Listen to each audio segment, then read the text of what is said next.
Om Namo Bhagavate Vasudevaya. Srimad Bhagavatam, Canto 7, Chapter 7. What Prahlad learned in the womb, text number 21. Swarnayata gra vasu hema kara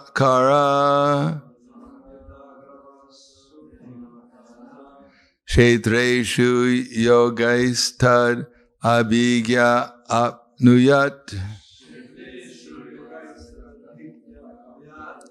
Kshetreshu deheshu tatatma yogar Adhyatma vid brahma gatim labeta Swarnam yata grav vasu hema kara Kshetreshu yogastad abhigya apnuyat Kshetreshu deheshu tatatma yogar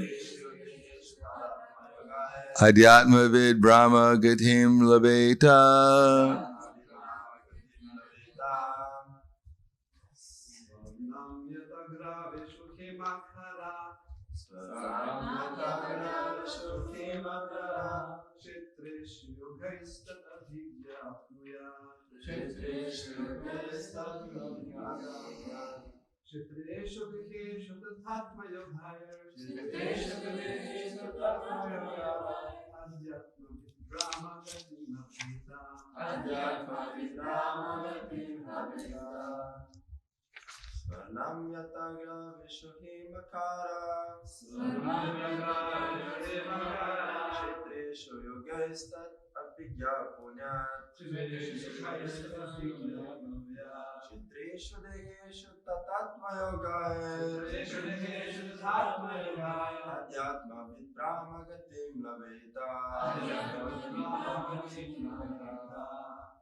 Dami.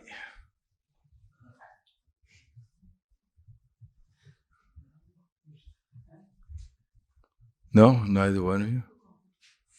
Okay.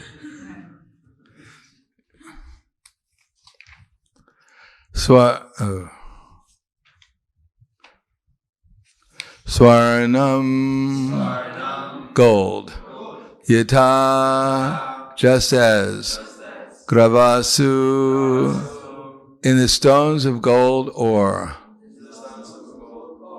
Hema Kara, the expert who knows about gold. Kshetreshu, in the gold mines. Yogai, by various processes. Tat Abhigya, an expert who can understand where gold is. Apnuyat, very easily obtains. Kshetreshu, within the material fields. Deheshu, human bodies and all the rest of the 8,400,000 different bodily forms. Tata, similarly, Atma Yogai, by spiritual processes.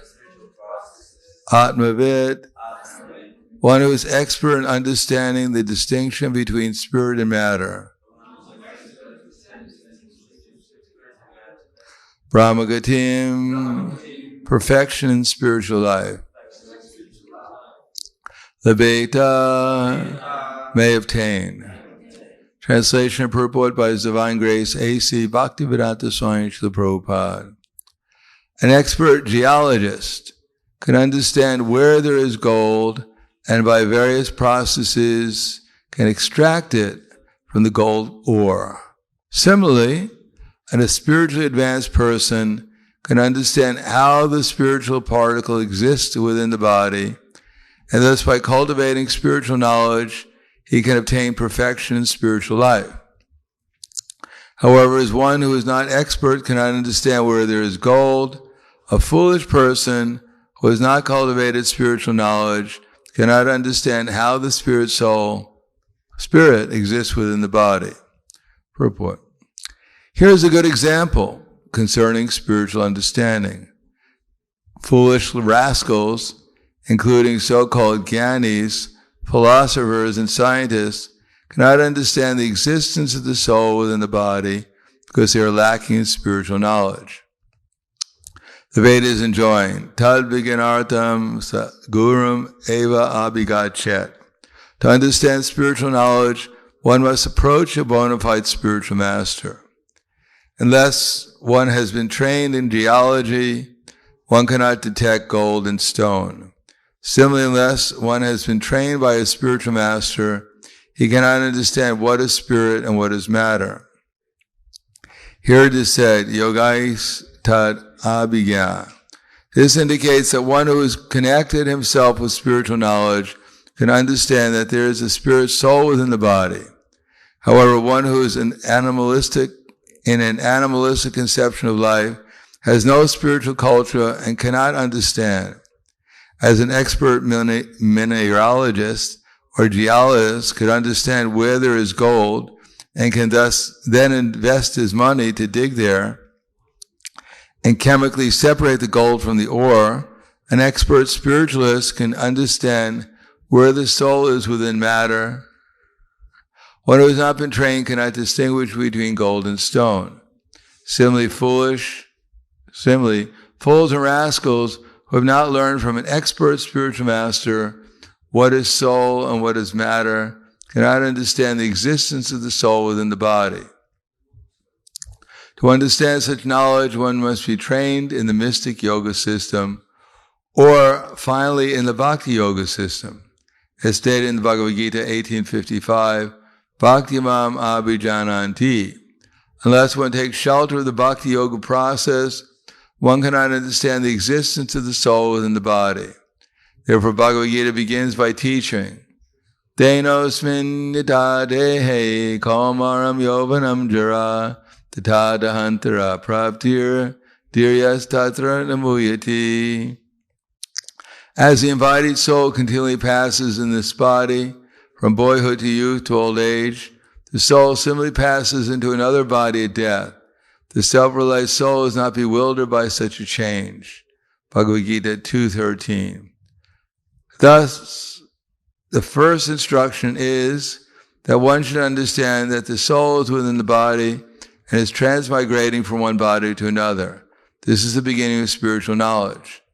Any person who is not expert in understanding this science or is unwilling to understand it remains in the bodily conception of life or the animalistic conception of life as confirmed in Srimad Bhagavatam. Yes, yatma buddhi kunape tritaduke saeva gokara. Every member of human society should clearly understand the instructions of Bhagavad Gita, for only in this way can one be spiritually elevated and automatically give up the false illusory knowledge by which one thinks, I am this body and everything belongs to this body is mine, aham brahmeti. This doggish conception should be rejected immediately. One should be prepared to understand the spirit soul and the supreme soul, spirit, God, who are eternally related. Thus one may return home back to Godhead, having solved all the problems of life. Sarvanam yata grahaveshu hemakara kshetreshu yogaistara vigya apnuyat kshetreshu deheshu tatatmu yoger adhyatma vid brahma gatim labeta. An expert geologist can understand where there is gold and by various processes can extract it from the gold ore. Similarly, a spiritually advanced person can understand how the spirit particle exists within the body And thus by cultivating spiritual knowledge, he can obtain perfection in spiritual life. However, as one who is not expert, cannot understand where there is gold, a foolish person who has not cultivated spiritual knowledge can understand how the spirit exists within the body. Namo Vishnu Padaya Krishna Prasthaya Bhutale Srimate Bhaktivedanta Swami Namane Namaste Saraswatam Deve Gauravani Vacharane Nirvishesha Shunyavadi Paskatyade Satarane. So here the analogy is that if you don't know that there is gold in a mind, then you won't bother looking for it. And if you're looking for it and you don't know how to get the gold out of the mind, you're not going to get any gold. So it takes two things. One is to know that there is gold, and then to know how to find the gold and extract it. Similarly, if one doesn't know that we're a spiritual soul within a material body, then one will not look to extract the soul from material existence. And even if one knows that one is a soul within a material body, if one does not know how to realize the soul, then it'll also be a waste of time. So therefore in Bhagavad Gita, Krishna says, Ukranvantam sitim vapi bunjana vagunanditaha vimudo nana pashanti jnana chakshusha. Ukramantam. So kramam means actually a step, like Ukrama, who had a big step. Uru means big or amazing, and krama means step. So ukramantam sitim vapi. Sitim means situated. So the foolish person cannot understand how the living entity is situated in the material body, or what kind of body he enjoys under the spell of the modes of material nature. But those whose eyes are trained with knowledge can see all this clearly. So everything depends upon being trained with knowledge. That is, develop a different vision. Just like before you extract the gold from the gold mine, you have to know that there is gold in the gold mine. You may not see it directly, but you can see it by various means. They may have some test or something that determines, yes, right here in this mine, there's gold. So they can see it directly or indirectly. Now, at first they see it indirectly, unless you have some special mystic vision, and you look into the mine, you see gold everywhere, even in the ore. But most people do not have such mystic vision, but they have some vision by which they can understand that there is gold in the mine, and then they started extracting. But the foolish people, they have no vision. Therefore, Krishna in the Bhagavad Gita says, they're foolish, lost to themselves. Etam drishtim avashtabhya nashtatmana na buddhaya pravant yuga karmana shaye jagatom hita.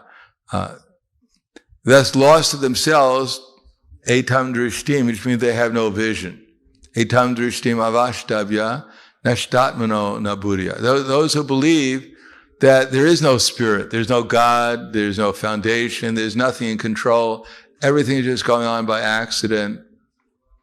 So having such a vision, lost to themselves. In other words, if we deny that there is a God, and we deny ourselves as a spiritual being, then we're even lost to ourselves. And what would be the result is that they'll create horrible, unbeneficial works, which are ultimately meant to destroy the world. In other words, if we think the whole universe has come about by accident and everything's, more or less disorganized, and that it's up to us to organize it, when you take perfection and you try to change it, you don't get more perfection, you get disorganization, you get chaos. If you take perfectly ordered things and you try to rearrange them according to your own idea, then the result is that you simply create problems for yourself and others. Just like they've taken water, and water is perfectly all right, but they decided to add so many chemicals to it to make it better. They think, there's no God, this is just plain water. We have to add fluoride, chloride, everything, add our chemical factory to it. And then people will get some taste from it. or all our nice chemicals we add. Otherwise, it's just fresh water.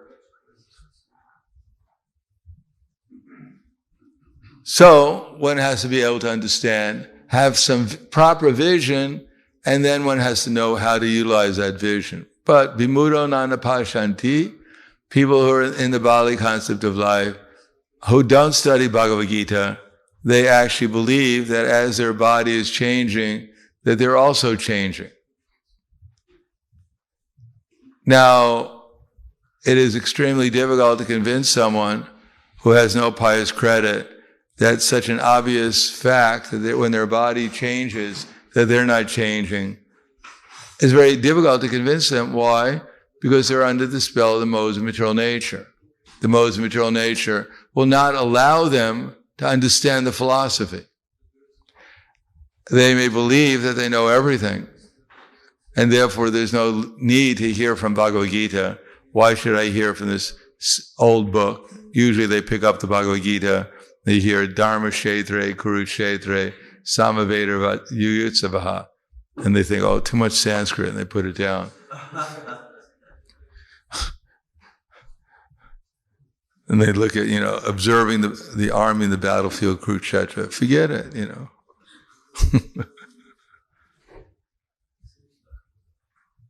So, and then they hear the first verse, even if they get up to the first verse in the Bhagavad Gita, Denos minita dehe, you think, what is this? My body's changing and I'm not changing. Boyhood to youth to old age. They cannot understand anything. They can't see. Vimudo nana pashanti jnana chakshusha. One has to have eyes trained in knowledge. In other words, unless they take shelter of someone who knows, then for them, all they can look at, just like sometimes we read the Bhagavad Gita, or many times we read the Bhagavad Gita, and we put the book down and we have no idea what we read, because we didn't hear anything. And we don't really care about hearing anything. We're just happy we got through the verse. And then we declare it doesn't mean anything. Because it doesn't mean anything, because we never heard anything, therefore we don't know what it means. So similarly, people may hear, but they can't hear. They can't hear because they don't have the intelligence to hear. They don't have the experience to hear. Therefore, it makes no sense to them. If it wasn't on the radio, if they didn't see it on television, if they didn't read it in a magazine, it doesn't exist. So how they think this can be true, they never taught me in school. It definitely was, some religious fanatic wrote this in a language that he probably doesn't understand either. Therefore, one has to come in contact with devotees, and then if they're a little pious, have the devotee explain it to them. Yes, what Krishna is saying here is that your body is changing. And if people won't accept that, then go on to the next person. Because if people don't know that their body is changing, what else are they going to be able to understand? As I said, I was sitting in a room one time with Srila Prabhupada talking to one Indian gentleman, and Prabhupada was trying to explain to the Indian gentleman that the Vedas are like your mother. He was an Indian gentleman, so he understood that, the Vedas could be like my mother, sure. Why not? That my mother told me that the Vedas are my mother, so I accept it. And he said that the Vedas say that Krishna is your father. That he couldn't. It just went in through one ear and out the other. He said, just like if your mother, if you want to find out who your mother is, you have to find out from your father. There's the authority to find out who your father is your mother. If your mother doesn't tell you who your father is, then you won't know. He couldn't understand. So Prabhupada said, again, he said, if you want to know who your father is, you have to ask your mother. So if you want to know who the Supreme Father is, you have to ask the Vedas. And they say the Supreme Father is Krishna. And still he could not understand. So Prabhupada repeated the same thing 3 times. He didn't start going into another philosophy. In other words, according to Srimad Bhagavatam, 11th canto, 5th verse, 2nd chapter, and then cite a really long Sanskrit verse. And no, probably realize if you can't accept something as simple as if you want to find out who your mother is, or father is, you have to ask your mother. If you can't understand that, then what else are you going to understand? You can't understand 1 + 1 = 2, and yet you want to understand, advanced algebra. So the first thing to understand is something simple, like the body's changing, but I'm not changing. And that might spark some interest in order to realize it. It's not just by hearing it, we realize it. We may realize it to some extent, but the illusory energy is not so benevolent that all you do is have to hear it once and think I've heard it. Actually, if we could hear it once, we'd realize it. But we can hear it because our intelligence is not so sharp that we can actually hear it and understand it. There's all kinds of modes of material nature that are lying within our heart that we're just not aware of. And if we don't understand it, we think, well, it's not my fault. It must be the fault of the book. Must be something wrong with the instruction. So Krishna doesn't stop with Denosmini Tadehe Kamaram. Then he tells us, Tadvid Viganartham, or Tadvidi Prani Pertena Pare Parashnena Sevaya Upadeshanti Te Jnanam Jnaninas Tattvadarshana. If we want to learn these truths, that we're eternal souls, that Krishna is the Supreme Personality of Godhead, if we want to learn these, then we have to go to the authority that tells us the process of uncovering the truth. Once you find out there's gold, then you have to find the process of uncovering the gold. If you want to find out the truth, if you want to realize the truth that Krishna says in Bhagavad Gita, then we have to follow the process. And in the purport, Prabhupada says the process is the hear and disciple succession. And ultimately, the real spiritual master is Krishna. And Krishna is explaining that one has to approach a bona fide spiritual master in the line of disciple succession from the Lord himself, and such a spiritual master should be accepted in full surrender without false prestige. In other words, if we think we already know everything, and that is simply, some formality, I'm approaching this person and asking them, whether it be Shiksha Guru or Shiksha Guru, it doesn't really matter, and you think, well, I know everything, then you can't learn anything because you already think you know this knowledge. Now, the spiritual, you think, as that in that boat example, the learned scholar was on the boat and he was hearing, he's asking the boatman, he said, "Mayor boatman, look in the sky, do you see those clouds? Do you know what they are?" And the boatman said, "No, I don't know what they are." He said, "You've never studied, whatever the science is of studying clouds, cloudology or something?" He said, "No, I never studied cloudology." He said that 25% of your life is wasted. And then he was saying, "Do you see that bird over there?" He said, "No, I can't see the bird." "Well, anyhow, look at oh yeah, there's a bird." "Do you know what kind of bird that is?" He said, "No." He said, "Well, 50% of your life is wasted." And then it started to pour and rain, and the boat was about to go underneath. He said, "My dear scholar, do you know how to swim?" He said, "No." He said, "Then 100% of your life is wasted." So we may know so many sciences, we may have so many degrees, we may think we know, we've accomplished so much in this world, and therefore there's no need to learn this by humble surrender. One should serve the spiritual master like a humble servant. The whole modern society is meant to teach us, don't bow down. As Boy George was singing his song. Those, Boy George? He was a brother of Boy Joe. No, Boy George was a singer. I guess he didn't last. His fame didn't last. And he had a song called "Bow Down, Mister." You never heard that? Bow down, mister. Some people don't want to bow down. They won't even bow down. What to speak of hearing submissively? If you go, people sometimes walk into the temple, they see the devotees bowing down, they go, what's happening? Maybe they lost something on the ground. Everyone's looking for it. Where is it? That's the only why they get down also. Where is it? They think it's a gas. They've lost their prestige. They've lost, what do they call that kind of prestige? Their self-esteem. They've lost their self-esteem. It's been taken away.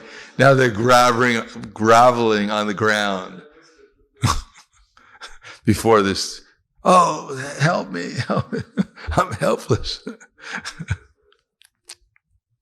So they don't understand that before you can learn something, you have to have the proper attitude. So going down the ground is not just a yoga exercise, although it is a yoga exercise. It's a good stretch. If you don't get anything else, at least you get a good stretch. But that's not the point. The point is to develop the proper attitude. So with the proper attitude, then we can hear, and if we hear, then we can understand at least what is the process of realization, of which becoming humble is the beginning. And then, but it's also not just humility, it's service.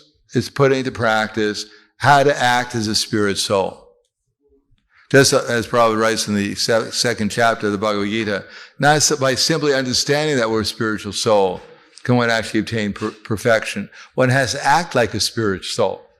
So one has to learn the art of acting like a spiritual soul, and then Krishna will reveal to us who we actually are, who he is, what this material world is, how we become entangled, how the material nature is binding us.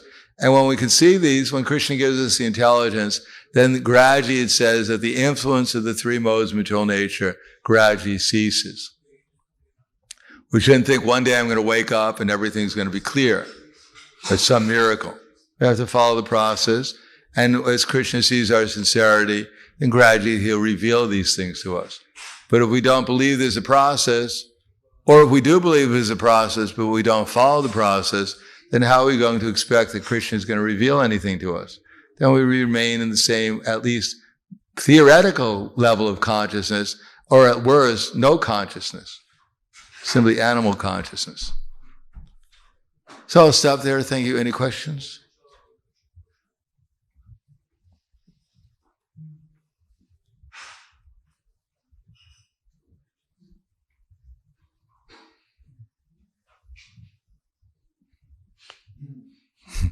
Pranipatena. Okay, we'll stop there. Thank you very much. Grantha Srimad Bhagavatam ki jai. Srila Prabhupada ki jai. Gaur Premanande.